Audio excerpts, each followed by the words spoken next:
Thank you, sir. Your Royal Highness, Prime Minister Stanishev, Minister Trajkov, and friends and guests, colleagues. First of all, thank you very much for organizing this lovely event with this fantastic view, which you can't see because it's behind. Indeed, I'm not the only minister who's coming here after being asked the question, what the hell are you going to do there? I mean, it's not about the environment, it's about transport. So I had to explain that Ministry of Environment and Water is responsible for climate. We're leading the climate policies. We're leading the air quality policies, and we're leading also everything to do with water, including the sea. And I'm not that confident in transport and ports, but they seem to be by the sea. So we're clearly very closely involved with that. This is an important and timely conference because it comes at an important point in European political and policy development and very serious geopolitical development and instability. And this instability not only affects energy prices, it affects also transport routes, and clearly that will affect shipping routes, rerouting of good delivery, and many other aspects of this business which concerns all of you in a very serious way. One thing that I would like to address is this link between security, environment, or climate, and European competitiveness. It is very clear that the European Union has three priorities. And these priorities are security, competitiveness, and climate. So at the moment, as one kind of senior colleague told me when I asked her, well, what do you do about climate now? And she said, well, we talk less and we do more. And that is the reality, because at the moment, all the climate policies are suppressed a little bit in the public speaking. The targets and the policies are there and they get strengthened. I'm not speaking here as a climate activist. I'm not. I was even expelled from the Green Party once without ever being a member of it, or even trying to apply. But behind these three priorities, there are very strong European political constituencies. So it's not a matter of, okay, we agree here that security is not that important or climate is not that important. The reality is that behind these three priorities there are very strong political constituencies that are not backing up. So we have to work with this.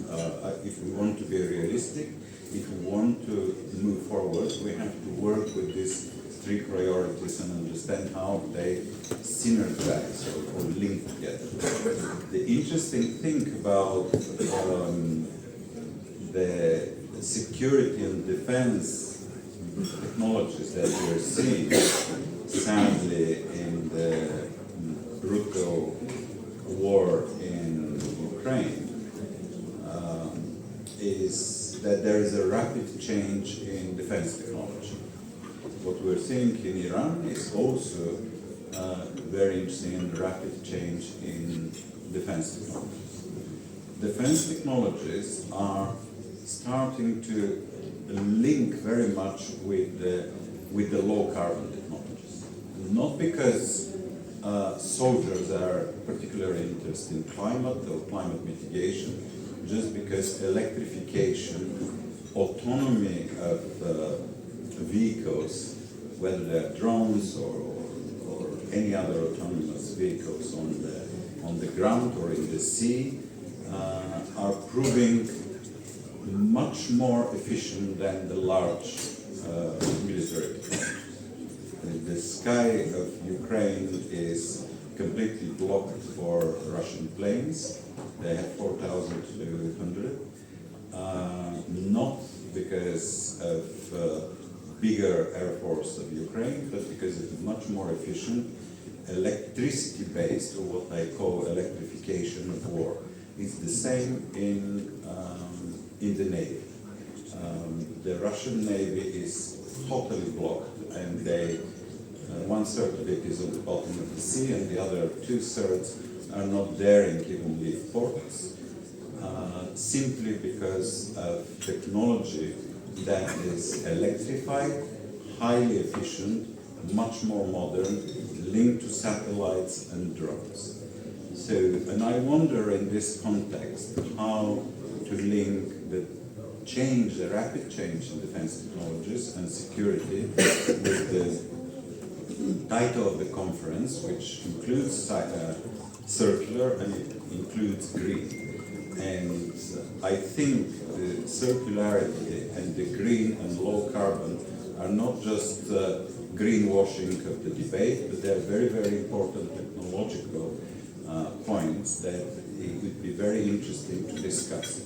Of course, this is linked also with the prospects of electrification and lowering the emissions of maritime transport, and also of ports, because ports, as you know, are also a quite significant air polluter, which is also in my ministry. But probably even more important is this technological change, and this raises the issue of how ports have to change their infrastructure so that they can serve the future of maritime transport, but also the security challenges that we're facing, and they're appearing again and again, but also the very, very important issue of European competitiveness, which is also part of the European security. We are lagging behind in many ways behind China. And this China-Europe competition is becoming somehow a living light in the, okay, what we have to do next. China has now 32-33% of their final energy consumption is electrified. That's not for me, I hope. And Europe is only around 21, 22, so we're 10 percentage point behind is very important technological indicator. So a question from me to you is how you see the electrification of maritime transport, and this would be a very interesting point for me to understand and carry forward. I would encourage you to discuss this point of changing technologies linked with security and competitiveness and contributing to Europe. And once again, thank you very much for this fantastic opportunity to be here, and for the wonderful dinner last night and meeting lots of old friends and making new friends. Thank you very much.